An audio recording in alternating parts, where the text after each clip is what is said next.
আন্তর্জাতিক ওয়ানডে থেকে অবসরের ঘোষণা দিলেন মুশফিকুর রহিম। নিজের সামাজিক মাধ্যমে পোস্ট দিয়ে নিজের সিদ্ধান্তের কথা জানান এই অভিজ্ঞ উইকেটকিপার ব্যাটার। এর আগে 2023 সালে টি-টোয়েন্টিকেও বিদায় বলেছিলেন তিনি।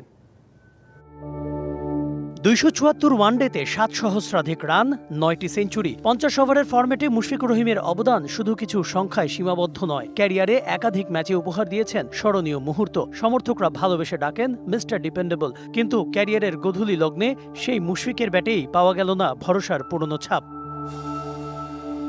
সবশেষ চ্যাম্পিয়ন্স ট্রফির পর মুশফিকুর রহিম নিজেও যেন নিজের ব্যাটে ভরসা খুঁজে পাচ্ছিলেন না। তাই তো হঠাৎই দিলেন সরে দাঁড়ানোর ঘোষণা। টি-20 ক্রিকেটকে বিদায় আগেই বলেছিলেন। সেই তালিকায় এবার যুক্ত হলো প্রিয় ফরম্যাট ওয়ানডেও। নিজের ফেসবুক পোস্টে জানান, মাঠে সবসময় চেষ্টা করেছেন নিজের শতভাগ দেয়ার। একই সাথে জাতীয় দলকে লম্বা সময় প্রতিনিধিত্ব করায় জানিয়েছেন কৃতজ্ঞতাও।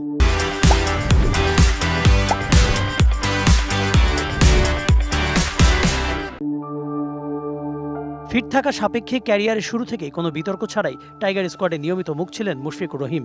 অথচ আন্তর্জাতিক ক্রিকেটে নিজের শেষ 10 ইনিংসে 21.8 গড়ে করেছিলেন 218 রান, সর্বোচ্চ 73 করেছিলেন হোমে শ্রীলঙ্কার বিপক্ষে।